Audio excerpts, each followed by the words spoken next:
சதுரகிரியில் ஆயிரக்கணக்கான பக்தர்கள் குவிந்துள்ளனர். அதனை அண்மை செய்தியாக பார்த்துக் கொண்டிருக்கிறோம். விவரங்களை செய்தியாளர் பாலாஜி வழங்க கேட்கலாம்.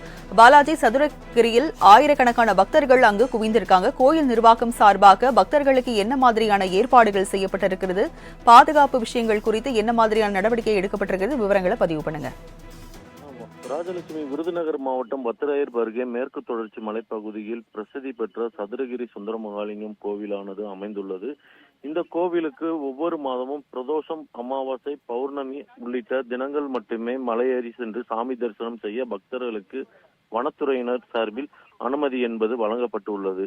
இந்த நிலையில் இன்று சித்ரா பௌர்ணமியை முன்னிட்டு சதுரகிரி சுந்தரமகாலிங்கம் கோவிலுக்கு பக்தர்கள் மலையேறி சென்று சாமி தரிசனம் செய்ய கடந்த 21ஆம் தேதி முதல் நாளை 24ஆம் தேதி வரை 4 நாட்கள் அனுமதி என்பது வனத்துறையின் சார்பில் வழங்கப்பட்டிருந்தது. இந்த நிலையில் இன்று சித்ரா பௌர்ணமியை முன்னிட்டு தமிழகத்தின் பல்வேறு மாவட்டங்களில் இருந்து வருகை புரிந்த ஆயிரக்கணக்கான பக்தர்கள் அதிகாலை முதலே தானிப்பாறை வனத்துறை கேட்டின் வழியாக சென்று மலையேறி வருகின்றனர்.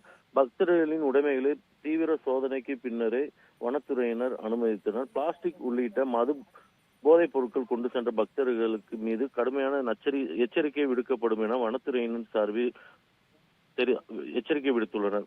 மேலும் பக்தர்கள் செல்லும் மலைப்பாதையில் 5 இடங்களில் குடிநீர் தொட்டிகள் வைக்கப்பட்டு அங்கு பக்தர்களுக்கு குடிநீர் வழங்கப்பட்டு வருகிறது. கோவில் நிர்வாகத்தின் சார்பில் பக்தர்களுக்கு அன்னதானமும் வழங்கப்பட்டு வருகிறது. பக்தர்கள் நடந்து செல்லும் மலைப்பாதையில் வனத்துறையினர் பாதுகாப்பு பணியில் ஈடுபட்டுள்ளனர்.